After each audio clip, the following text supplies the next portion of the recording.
என்னை தேடும் இறைவனே, உம்மை நாடி வருகிறேன். என்னை தேடும் இறைவனே, உம்மை நாடி வருகிறேன்.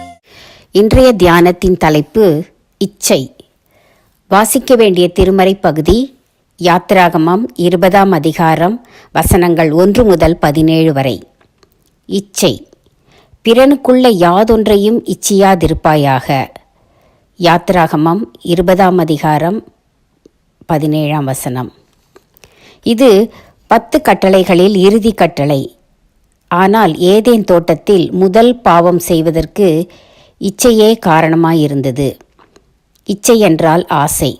ஆசைப்படுவது பாவம் அல்ல. அந்த ஆசை அளவை மீறும்போது பேராசையாகிறது, அது பாவம். அதே ஆசை திசை மாறும்போது, தவறானதன் மீது ஆசைப்படும்போது இச்சையாகிறது, அதுவும் பாவம். பிறருடையதை தனக்கு அல்லாததை விரும்புவதும் அடைய முயல்வதும் பாவமாகும். நாகமான் சுகமான போது எலிசாவுக்கு காணிக்கை கொடுக்கிறான். எலிசாவோ வாங்க மறுத்து விடுகிறார். கேயாசிக்கோ ஆசை உண்டாகிறது. நாகமான் கையிலே எதையாகிலும் வாங்குவேன் என்று ஓடுகிறான். 2 தாலந்து வெள்ளியையும் 2 மாற்று வஸ்திரங்களையும் பெற்றுக்கொள்கிறான். எலிசாவின் சாபத்துக்கு ஆளாகி குஷ்டரோகி ஆகிறான். தாவீது உரியாவின் மனைவியை இச்சித்து பாவம் செய்தான். தேவன் நாத்தான் மூலம் தாவீதை கண்டித்து தண்டனையும் கொடுக்கிறார். இச்சையை அதன் முளையிலேயே கிள்ள வேண்டும்.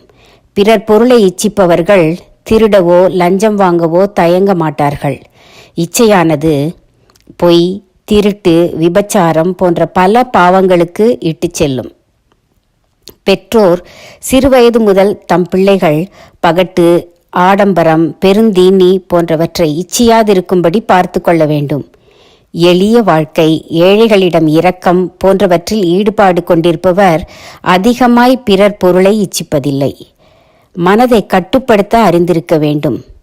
பட்டணத்தை பிடிக்கிறவனை பார்க்கிலும் தன் மனதை அடக்குகிறவன் உத்தமன். நீதிமொழிகள் 16:32. இச்சையானது கர்ப்பம் தரித்து பாவத்தை பிறப்பிக்கும். பாவம் பூரணமாகும்போது மரணத்தை பிறப்பிக்கும். யாக்கோபு 1:15. இச்சை ஒரு விஷ வித்து. அதிலிருந்து பல பாவங்கள் முளைக்கும். எனவே தவறான ஆசைகள் மனதில் தோன்றும் போதே ஜெபத்துடன் அகற்றிவிடுவது புத்திசாலித்தனமாகும். இச்சையானது நம்மை பாவம் செய்யும்படி நச்சரித்து கொண்டே இருக்கும். இச்சையானது நம்மை பாவம் செய்யும்படி நச்சரித்து கொண்டே இருக்கும்.